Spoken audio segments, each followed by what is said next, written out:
Salmo 119.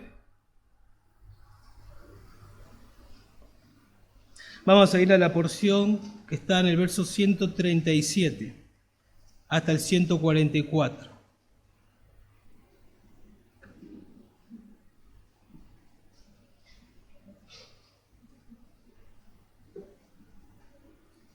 Salmo 119,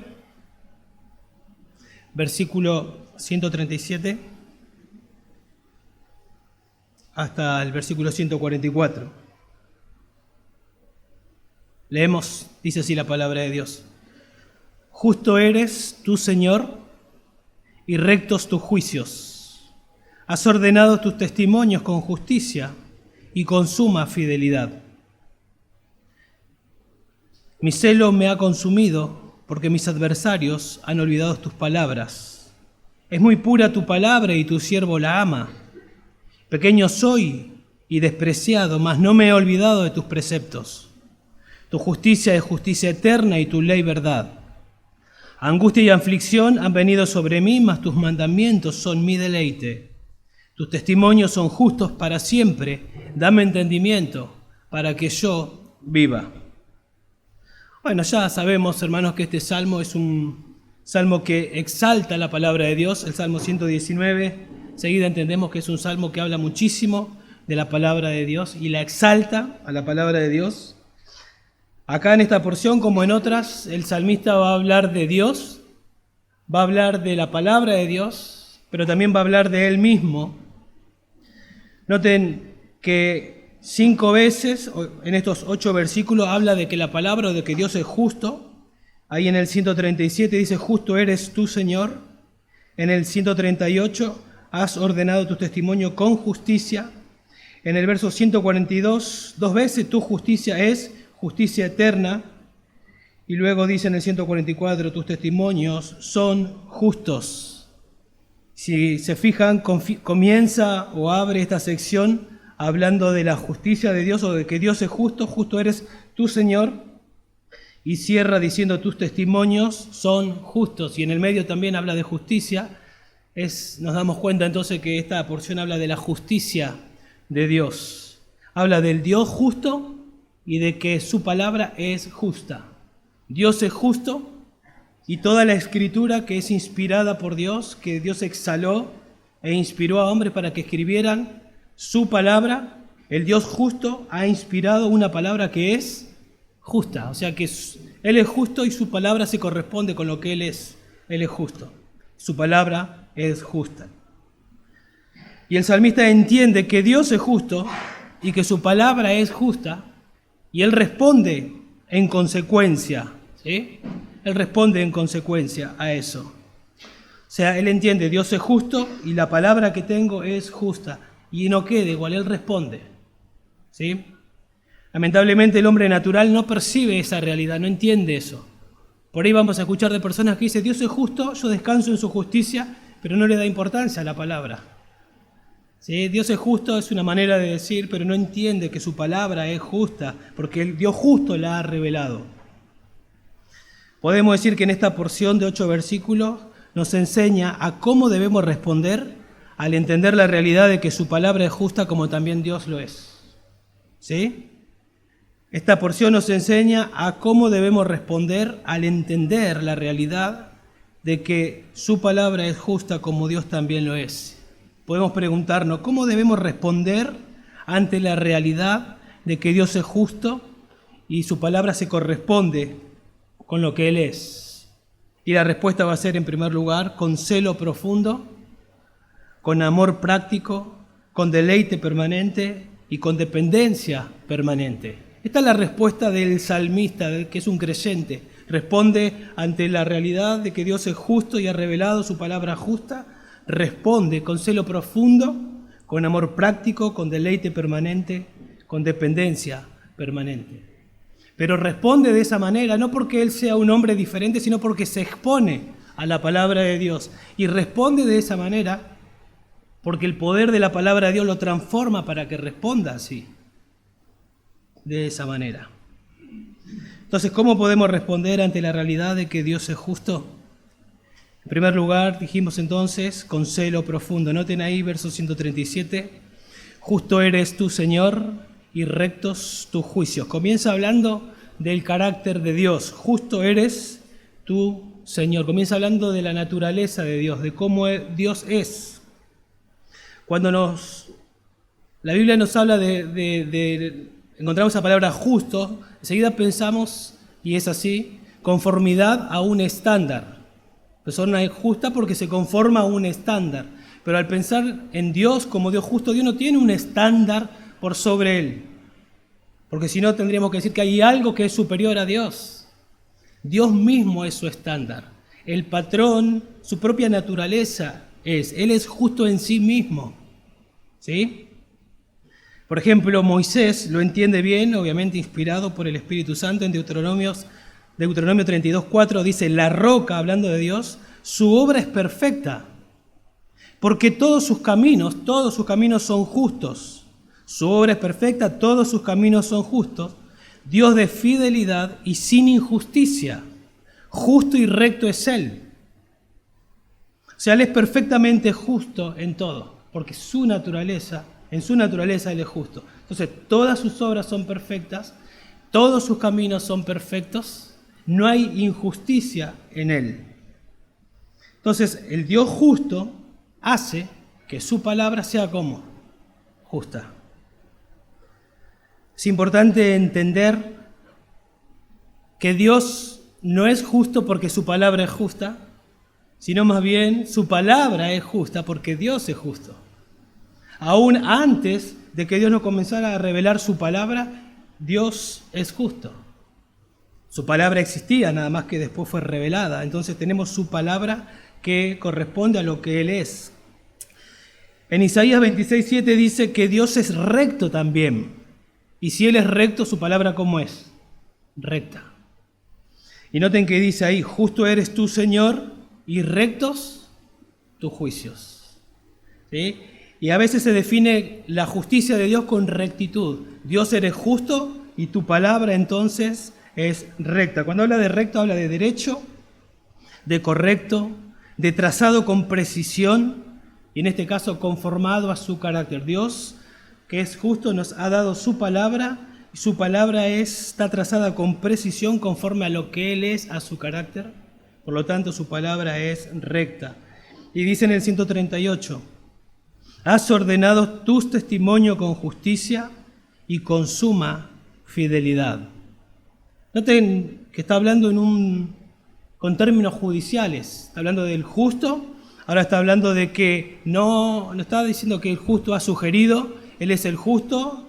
Enseguida entendemos que está hablando de un juez y no está diciendo que ha ordenado, ¿sí? No está sugiriendo nada, Él ha ordenado sus testimonios. No lo ha sugerido, lo ha comisionado, podemos decir, lo ha decretado. ¿Y cómo lo hizo? Dice ahí, con justicia, porque obviamente Él es justo. Ahora, si nosotros pensamos en un juez, el juez escucha a testigos que dan su testimonio. Pero acá tenemos al juez dando él su propio testimonio y él mismo testificando que sus testimonios son justos. O sea, Dios, el juez justo, nos ha dado sus testimonios y Él mismo nos dice que esos testimonios son justos, porque son como Él es. Y no solamente eso, sino que dice también con suma fidelidad. Has ordenado tus testimonios con justicia y con suma fidelidad. La palabra suma ahí es con mucha o completamente, con completa fidelidad. Eso es lo que significa.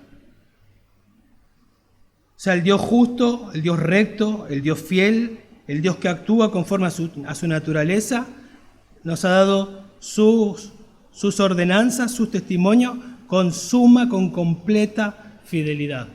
Y entender eso nada más debe producir en nosotros confianza.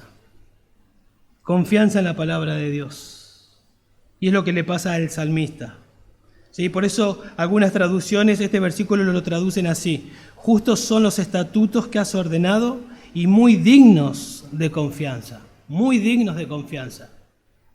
Todos tus mandatos son justos y verdaderos, dice otra versión. Tus leyes son perfectas y absolutamente confiables, dice otra versión. O sea, entender otra vez, hermanos, que Dios es justo y su palabra también lo es, debe llevarnos a nosotros a confiar en la palabra de Dios. Ahora, yo les dije que el salmista nos hablaba de Dios, del carácter de Dios, de la palabra de Dios, y luego también nos hablaba de Él. Fíjense, ahora Él nos va a hablar de Él en base a lo que Él ya nos comunicó, a lo que Él sabe. Dios es justo, su palabra es justa, nos ha dado sus testimonios que son justos. Entonces fíjense la reacción, la respuesta de Él, verso 139. Mi celo me ha consumido porque mis adversarios han olvidado tus palabras.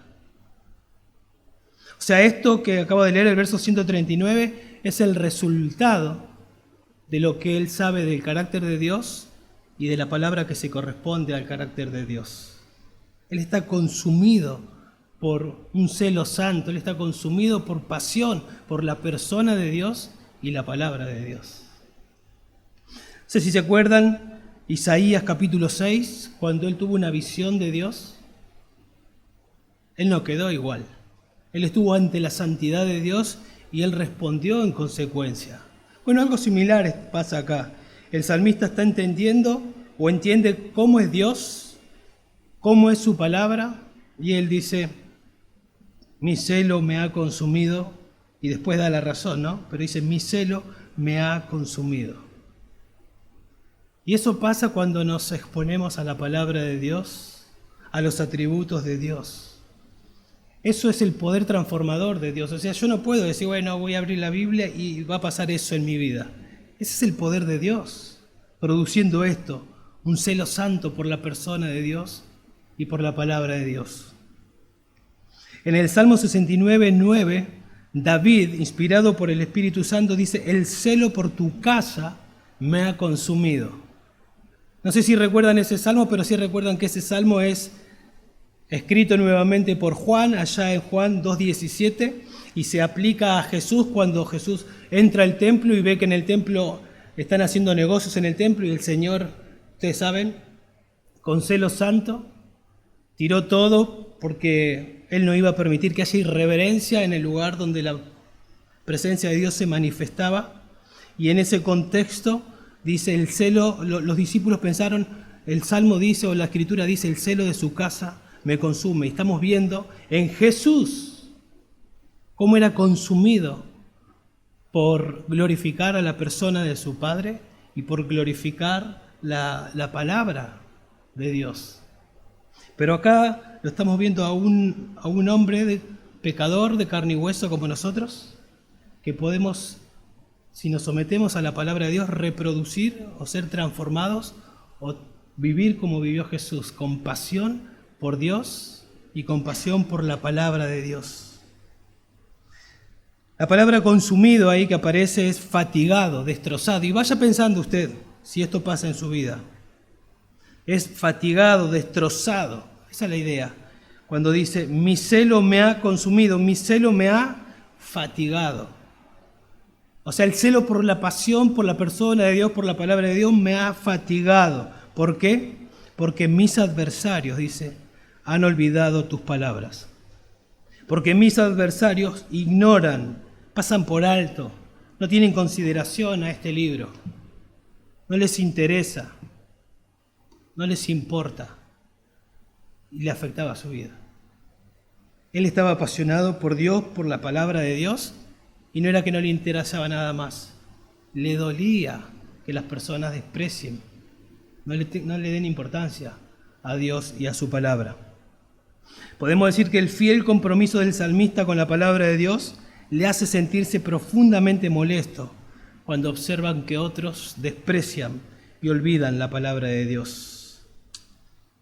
Esto es algo que Dios exalta, el tener celo por la palabra de Dios.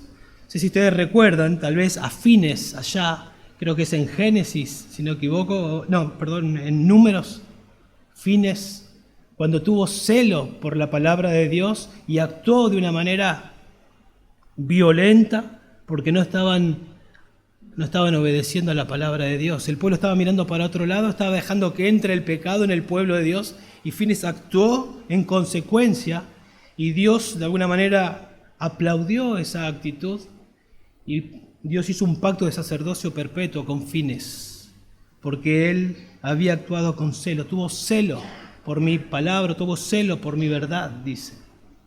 Elías, allá en Primera de Reyes, capítulo 19, también dice, tengo celo porque el pueblo desprecia la palabra de Dios, porque el pueblo mata a los profetas. Tengo un fuerte celo, decía él. O sea, eso debe ser algo que debe pasar en nosotros.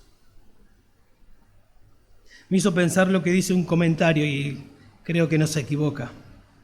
Somos demasiado tiernos y delicados en sufrir los males.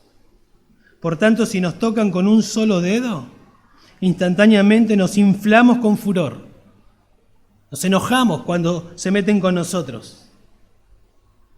Y saltamos con enojo pecaminoso tal vez. Pero, ¿qué ocurre cuando es despreciada? Cuando no hay reverencia a Dios, cuando es despreciada su palabra. Tal vez en nuestra propia casa, nuestros propios hijos, en el contexto donde nos movemos, en el trabajo, en la facultad, en la escuela, ¿dónde estás? Noten que acá el salmista no está consumido por el trato que tienen hacia él, sino que está consumido, está destrozado por el trato de las personas para con la palabra de Dios.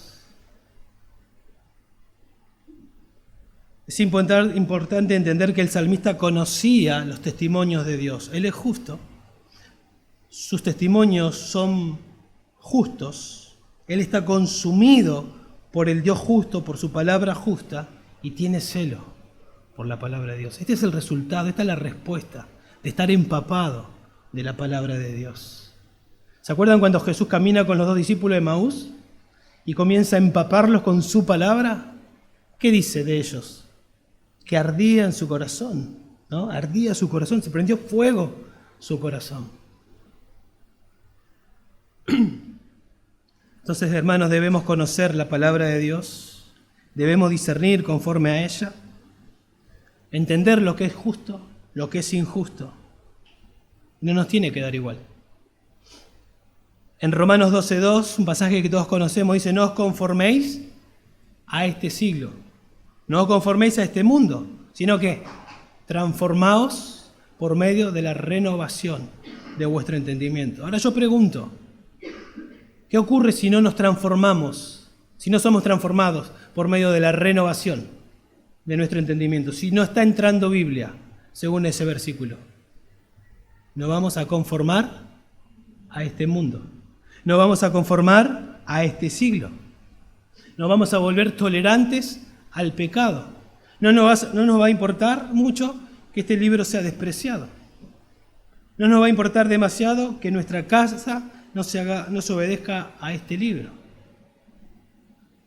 Y eso se comienza a perder cuando no somos empapados por la palabra de Dios, cuando comenzamos a perder el celo por la palabra de Dios. Y comenzamos tal vez a permitirnos lo que Dios claramente prohíbe. Comenzamos tal vez a justificar el pecado en nuestra propia vida y a verlo no tanto como Dios lo ve, y aplacar nuestra conciencia con cierta justificación. El no disciplinar a nuestros hijos, enseñándoles como Dios nos enseña a nosotros, que deben glorificar a Dios, que deben honrar a Dios. Nos familiarizamos con el mundo. Y es interesante acá entender que el salmista tenía adversarios, porque iba a contramano del mundo. No era que andaba buscando adversarios. ¿Quién quiere ser mi adversario? Los adversarios surgían porque él vivía la palabra de Dios, porque él vivía como Dios quiere que vivamos, porque él vivía con celo por la persona de Dios y por la palabra de Dios. Y eso hacía que los adversarios salgan, surjan. Dijimos que en esta porción nos enseña cómo debemos responder al entender la realidad de que su palabra es justa como también Él es justo. Y lo primero que vimos es que debemos responder con celo profundo. ¿Y cómo conseguimos ese celo profundo? Empapándonos en conocer el carácter justo de Dios revelado en su palabra que es justa. No hay otra manera. ¿Sí? No hay otra manera.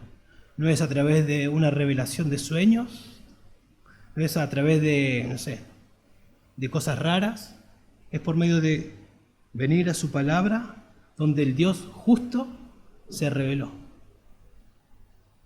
Y por obra del Espíritu Santo vamos a comenzar a ver que somos transformados y que vamos creciendo en celo por su persona y por su palabra. Y comenzamos a entender, esto es justo y esto es injusto. Esto es santo y esto es pecaminoso. Y comenzamos a vivir de esa manera. Y debemos vivir de esa manera. En segundo lugar, la segunda respuesta, noten ahí, a partir del verso 140, es amor práctico. Amor práctico. Él dice, es muy pura tu palabra y tu siervo la ama. Es muy pura tu palabra. Cuando dice muy, esa palabra es la misma del 138. O sea, dijimos que ahí en el 138 habla de muy con mucha fidelidad o completamente fiel. Acá está hablando que la palabra de Dios es completamente pura. Y la idea acá de pura es refinada. Ahí en el Salmo capítulo 12 tenemos un versículo 12:6, tal vez ustedes lo recuerdan. Dice, la palabra del Señor son palabras puras, plata probada en un crisol, en la tierra, 7 veces refinada. O sea, la palabra de Dios comparada a plata que es refinada en el crisol 7 veces, sacando toda la impureza para que sea perfectamente pura. Ahora, no quiere decir que la palabra de Dios tiene que pasar por un crisol y sacar las impurezas, porque la palabra de Dios viene del Dios justo, del Dios puro, y la palabra de Dios ya es pura, perfectamente pura. Y el salmista entiende eso. Acá no hay impurezas en la palabra de Dios. Acá no hay imperfección en la palabra de Dios. Acá no hay injusticia en la palabra de Dios. O sea, tener la confianza de que venimos a la palabra de Dios y venimos a la palabra de Dios que es perfecta, que no hay nada pecaminoso. Hay quienes se atreven a decir que la Biblia es imperfecta, que en la palabra de Dios hay injusticia o que hay errores. Si yo digo que en la palabra de Dios hay imperfección, ¿qué estoy diciendo? Si el carácter de Dios y la palabra de Dios se corresponden. Si digo que hay imperfección en la palabra de Dios, estoy diciendo que hay imperfección ¿en quién? En Dios. Si estoy diciendo que hay injusticia en la palabra de Dios, ¿qué estoy diciendo? Que Dios es injusto. Entonces, eso no puede ser así. Ahora, quiero aclarar algo, porque a veces podemos venir a las Escrituras y leemos y parece que estamos leyendo una injusticia. Puede pasar. Ahora, acá tiene que ver la actitud con la que nos enfrentamos a estos. Si yo veo una aparente injusticia, pero yo ya sé que Dios es justo y que su palabra es justa, enseguida entiendo que es una aparente injusticia, que hay algo que yo no estoy entendiendo. Porque no puede ser que haya injusticia en la palabra de Dios, porque yo sé quién es el autor. De hecho, en algún momento de mi vida, hace años atrás, así como Habacuc, los que leyeron a Habacuc entenderán que él decía, ¿cómo puede ser Dios que no actúes? El pueblo estaba pecando. ¿Cómo puede ser Dios que no hagas nada? Tú eres Dios santo y no haces nada. Más o menos eso era lo que Habacuc no entendía, el dilema en su mente. Y cuando Dios le comienza a revelar lo que va a hacer y va a traer a Babilonia para castigar al pueblo de Dios, al pueblo hebreo, entonces Habacuc quedó más confundido todavía. Pero después entendió. Y a veces nos puede pasar así. A mí me pasó en algún momento con la elección de Dios, con la doctrina de la elección, de la predestinación. No entendí, acá hay, si es como parece ser, parece que hay injusticia. Pero con una actitud de Dios, por favor, hay algo acá que no estoy entendiendo. Yo sé que no puede haber injusticia, pero no lo entiendo. Señor, ayúdame a comprenderlo. Hasta que el Señor en algún momento me ayudó a entender y a comprender, y obviamente, pero qué bendición es entender que Él es justo y que su palabra es justa, y que no voy a encontrar injusticia, no voy a encontrar imperfección. ¿Con qué confianza yo puedo venir a su palabra? Saber que allí tengo la palabra pura. Y porque cuando yo entiendo que su palabra es pura, como el salmista lo entendió, entonces mi reacción debe ser como la del salmista. Dice, tu siervo la ama. Tu siervo la ama. O sea, tú, cuando dice tu siervo, está hablando, yo soy tu esclavo. Y yo amo tu palabra. ¿Sí? Cuando nosotros leemos esta porcioncita, tu siervo la ama, no es algo que sale de la boca nada más. Por eso dijimos que la segunda reacción debe ser amor práctico, porque el amor se demuestra.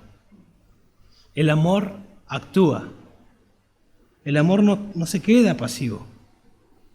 La Biblia dice, mas Dios muestra su amor para con nosotros, ¿y qué hizo? Dio a su Hijo. El salmista después más adelante va a decir, bueno, en algún momento lo explicamos, antes quiero decir, el salmista dice, ¿cuánto amo yo tu ley? Y después, ¿qué dice? Todo el día es ella mi meditación. Entonces, el amor se demuestra, el amor actúa. Y el salmista lo que está diciendo es, cuando dice cuánto tu siervo la ama, está diciendo, en otras palabras, tu siervo la obedece. Tu siervo la conoce, tu siervo la ama, tu siervo la aplica. Entender que tenemos la palabra de Dios perfectamente pura me tiene que llevar a estudiarla, a empaparme de ella y a vivirla, a aplicarla. Y noten que el salmista acá no cambia de parecer para lograr aceptación en el mundo, no busca agradar a los hombres, ¿sí? Aunque le cueste ser despreciado, aunque la verdad y vivir la verdad y amar la verdad y obedecerla en un mundo que va en contra de la Biblia, él ama a Dios, él ama la palabra de Dios, él está comprometido con la palabra justa, recta, fiel, pura. Y en el verso 141 nos dice, pequeño soy y despreciado. Soy pequeño, soy sin valor, esa es la idea, soy insignificante, soy sin importancia, no tengo prestigio. ¿Sí? Tal vez él se veía de esa manera o tal vez lo hacían sentirse de esa manera. Soy despreciado, o sea, soy menospreciado, y tal vez eso puede incluir burlas y hasta escarnio. Acá no lo dice qué clase de desprecio él vivió. Pero él está diciendo, pequeño soy y despreciado, para enfatizar la segunda línea, mas no me olvido de tus preceptos. No me olvido de tus preceptos. O sea, no importa las circunstancias, la que me toque vivir, yo estoy aferrado, yo sé, yo conozco tu carácter, yo tengo tu palabra que corresponde a tu carácter, yo amo tu palabra, yo obedezco tu palabra. Eso me trae problemas en un mundo que es anti-Dios, anti-Biblia, pero no interesa, yo no me olvido de tus preceptos. En el verso 61 de este mismo salmo dice lo siguiente, los lazos de los impíos me han rodeado, mas no me he olvidado de tus palabras. Y la pregunta es, ¿cómo hace él esto, no? ¿Cómo hace para seguir comprometido con su convicción y aplicar la Biblia aún en circunstancias adversas? ¿Cómo hace? Bueno, otra vez la misma respuesta, está consumido por la palabra de Dios. Está absorbido por la palabra de Dios. En palabras de Colosenses 3:16 podemos decir, la palabra de Cristo está morando en abundancia en él, entonces él está prevenido. Y cuando vienen el desprecio, cuando vienen los conflictos, él sabe de qué manera actuar en esos momentos. Y no se olvida. Y la palabra de Dios, que es fiel, lo sostiene en ese momento. ¿Sí? Entonces es una bendición entender. Saber que por obedecer la palabra de Dios puede haber personas que te desprecian, aún de tu propia familia, en el trabajo, donde sea, pero saber que estás obedeciendo al Dios justo, que su palabra es justa, al Dios fiel, que su palabra es fiel, y en ese momento Dios te va a sostener porque Él es fiel. Y vas a poder seguir siendo obediente y vas a poder seguir glorificándolo a Dios en medio del contexto, aún en persecución.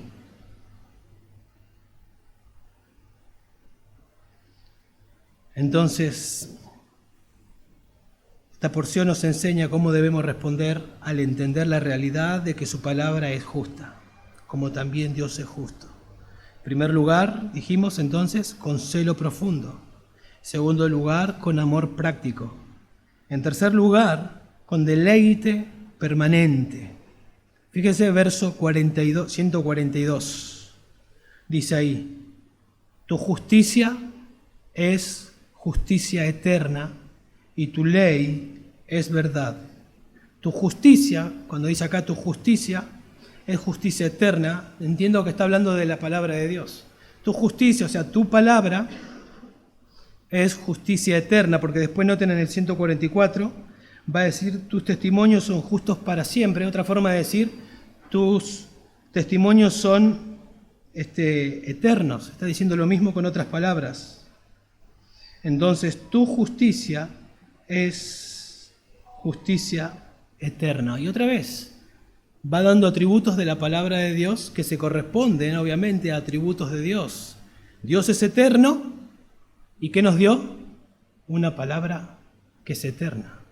El cielo, la tierra pasarán, pero su palabra no pasará. Y entonces Él dice, y tu ley, tu instrucción es verdad. Tu instrucción, todo lo que hay acá es verdad. Como el Señor es perpetuamente justo, su instrucción es siempre verdadera.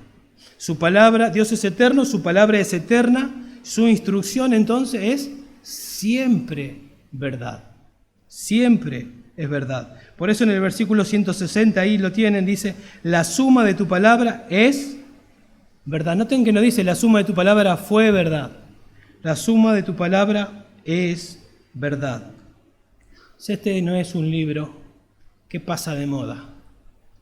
Este no es un libro que en algún momento habló acerca del matrimonio, que en algún momento habló acerca de la familia, que en algún momento habló acerca del pecado, del infierno, del cielo, de la condenación, del diablo, de Dios, pero que hoy estamos en el 2023 y es otra cosa. Este es un libro antiguo. Sí, es verdad que el mundo ha cambiado, pero el problema del hombre sigue siendo el mismo. El problema del hombre es el pecado. El gran problema del hombre es el pecado. Fue, es y será. Y la solución a ese problema es la misma. El hombre necesita perdón, el hombre necesita reconciliación con Dios. Este libro nos enseña eso. Este libro, tu instrucción es verdad, continuamente, perpetuamente. El Dios eterno nos ha dado una palabra eterna y su instrucción es siempre verdad, no a veces, siempre es verdad. Siempre su palabra es fresca, no pasó de moda. Tenemos que entender eso. Y obviamente por vivir en un mundo caído, en un mundo con pecado, viene angustia y viene aflicción, como dice ahí en el verso 143, observen, angustia y aflicción han venido sobre mí. Pero entender que su ley es verdad, como lo dijo en el 142, me ayuda a deleitarme en sus mandamientos, como dice la segunda línea del verso 143. O sea, él se deleita porque él entiende que a pesar de la aflicción y de la angustia que él está pasando, su ley, su instrucción es verdad y él puede aferrarse a esa verdad en medio de la aflicción y de la angustia y deleitarse en su palabra, aunque la aflicción y la angustia no desaparezcan. Cuando habla de angustia, habla de una circunstancia desfavorable, obviamente, la idea es de estrechez, la idea es de como estar atrapado, no sé si alguna vez se sintió de esa manera, como atrapado, con angustia emocional, pero en medio de ese contexto, que aparentemente no hay salida, él encuentra una salida, y esa salida está en la palabra de Dios, que es verdad. Y él puede deleitarse en ese contexto de dolor, de angustia, en la palabra de Dios. ¿Se dan cuenta? Es suficiente la palabra de Dios. Es suficiente. Dice en el verso 24 de este mismo salmo: también tus testimonios son mi deleite. Ellos son mis consejeros. O sea, la palabra de Dios es mi deleite, ellos son mi consejero. Entonces yo me pregunto, ¿cómo encuentra deleite este salmista en medio de un contexto donde él tiene angustia y tiene aflicción? Parece contradictorio. Bueno, la palabra de Dios es poderosa. Y él dice en el verso 24, tus testimonios son mi deleite, ellos son mis consejeros. Entonces, cuando él está en aflicción, ¿qué hace? Él recuerda la palabra de Dios. Él recuerda la verdad de la palabra de Dios. No nos dice qué es lo que recuerda, pero en ese momento imagino que podemos llegar a pensar, Dios me abandonó. ¿Por qué estoy sufriendo? ¿Por qué tengo aflicción? ¿Por qué tengo angustia? Oro y el Señor no me responde. Y pienso, Dios me abandonó. Pero ¿qué dice la palabra de Dios? Que Dios no me abandona. Jehová es mi pastor, nada me faltará. Y comienzo a recordar la verdad de Dios. Y comienzo a tener deleite en la verdad de Dios. No nos dice nada que la angustia y que la aflicción se fue. Pero la verdad de Dios comienza a cambiar mi corazón y comienzo a encontrar deleite en su palabra. Y Él me lleva en medio de esa situación y yo puedo deleitarme aún en medio de la circunstancia. Eso es el poder de la palabra de Dios. Esa es la poderosa palabra de Dios. Ustedes recordarán a Pablo diciendo, Señor, por favor, quita de mí este aguijón. ¿Se le quitó el aguijón a Pablo? No se le quitó. ¿Pero qué se le dijo? Bástate mi gracia, porque mi poder se perfecciona en la debilidad. Entonces me gloriaré en mis debilidades. Y yo me imagino que no lo dijo, entonces me gloriaré en mi debilidad, sino entonces me gloriaré en las debilidades. Porque cuando soy débil, entonces soy fuerte. Qué gozo saber esta verdad. Me deleito en esta verdad. Y no fue quitado el aguijón, pero el deleite sobrepasó esa aflicción que él tenía. Y así es también en nuestras vidas. Así también es en nuestras vidas. Entonces, ¿cómo debemos responder ante la realidad de que el Dios justo se corresponde con su palabra justa? Con celo profundo, con amor práctico, con deleite permanente y, en cuarto lugar, con dependencia permanente. Dice el verso 144, tus testimonios son justos para siempre. Y luego dice, dame entendimiento para que yo viva. O sea, la primera línea vuelve a repetir lo que ya viene diciendo. Tus testimonios, que se corresponden a tu persona, son justos para siempre, porque tú eres eterno. Tus testimonios son justos para siempre. Y luego él dice, dame entendimiento para que yo viva. Él sabe que Dios es justo, que su palabra es justa, que su palabra es recta, que su palabra es fiel, que su palabra es eterna, que su palabra es verdad. Y para vivir a la luz de toda esta realidad, Él sabe, como nosotros también necesitamos saber, que necesitamos entendimiento. Él dice, dame entendimiento. ¿Y qué es lo que está pidiendo específicamente? Dame habilidad para entender tu palabra y para poder ver el mundo como tú lo ves. Para poder ver lo que me toca vivir como tú lo ves. Para entender cómo tengo que ser un padre.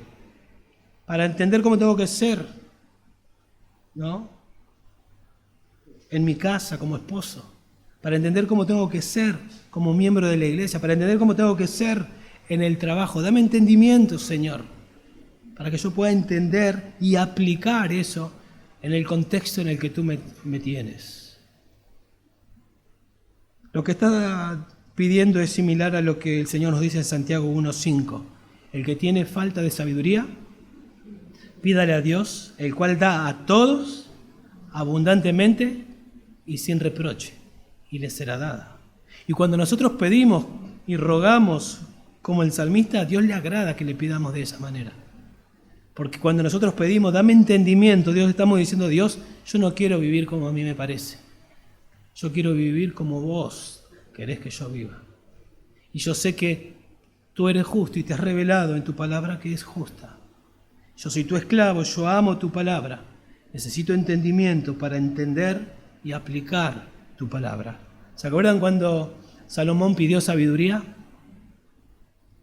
Se le fue dado un ministerio y yo no sé cómo entrar, cómo salir, no sé cómo manejar esta situación. Bueno, cada uno de ustedes tiene un ministerio.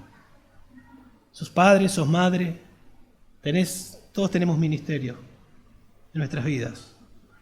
¿Y cómo lo vamos a hacer? Pidamos sabiduría a Dios. Y a Dios le agrada que le pidamos sabiduría. Y esa sabiduría la encontramos en su palabra. El mismo ruego del salmista debe ser nuestro ruego, hermanos. Señor, dame entendimiento para que yo viva, para que yo te glorifique, para que yo viva como vos querés que yo viva. Para terminar podemos decir lo siguiente: entender que Dios es justo y que nos ha dado su palabra que se corresponde con su carácter, es decir, tenemos su palabra justa, recta, fiel, eterna, la cual es verdad, y cuando nos exponemos a ella y nos empapamos de ella por medio de su poder inherente, porque tiene poder la palabra de Dios, entonces debemos responder con celo profundo, con amor práctico, con deleite permanente y con dependencia permanente. Pero necesitamos empaparnos de su verdad. Necesitamos hacernos el tiempo. Necesitamos entender. Yo sé, y vuelvo a repetir, no estoy diciendo nada que ustedes no sepan, que Dios es justo y que su palabra es justa. Pero lo que sí no estoy seguro es si reaccionamos como Él reaccionó. Y yo me evalúo. El juez de toda la tierra, leímos, ¿ha de hacer algo que sea injusto? Nos ha dado su palabra que es justa, que es pura, que es fiel, que es verdad. ¿Estamos yendo a ella para vivir conforme a ella? ¿O estamos viviendo como a nosotros nos parece? ¿Estamos teniendo celo, llamando a lo injusto injusto y a lo justo justo? ¿Estamos amando la verdad, aborreciendo el pecado? ¿Se está reproduciendo en nosotros el carácter de Dios, el carácter de su Hijo? ¿Estamos siendo transformados de gloria en gloria? Pidamos a Dios sabiduría. Dame entendimiento, Señor. Dame un celo profundo por tu palabra. Ayúdame a ser práctico en mi amor a tu persona y a tu palabra. Ayúdame a deleitarme en tu palabra a pesar de las circunstancias. Señor, quiero experimentar el poder de tu palabra. Y luego que termino de orar, me pongo a estudiar la palabra de Dios. Y luego me voy y medito en la palabra de Dios. ¿Y saben qué va a pasar? Estas reacciones van a comenzar a ser realidad en nuestra vida. Porque la palabra de Dios tiene poder para hacerlo y para transformarnos. Vamos a orar. Señor, te damos gracias, Padre, por tu palabra. Te damos gracias por exhortarnos, por enseñarnos. Te damos gracias por haberte revelado, Dios, porque te podemos conocer que eres un Dios justo, un Dios puro, un Dios fiel, un Dios eterno, que nos ha dado una palabra justa, pura, fiel, eterna. Señor, y queremos empaparnos de ella. Queremos conocerte más, Dios. Queremos que tu palabra sea nuestro consejero, nuestra guía. Queremos tener celo por tu persona, por tu palabra, Dios. Queremos glorificarte. Queremos que no nos dé lo mismo, Señor, que tu palabra sea despreciada. Señor, queremos poner en alto tu palabra, en la iglesia y fuera de la iglesia. Queremos predicar el Evangelio. Dios, ayúdanos a predicar el Evangelio, a contar, Dios, de qué manera las personas pueden ser transformadas y cambiadas. Por favor, Señor, llénanos de celo por tu persona y por tu palabra. Nosotros nos comprometemos, Dios, también con tu gracia y con tu ayuda, a estudiar tu palabra, empaparnos de tu palabra. confiando en que vas a hacer la obra en cada uno de nosotros. Te lo rogamos, Señor, y te lo pedimos en el nombre de Jesús. Amén. Amén, Señor.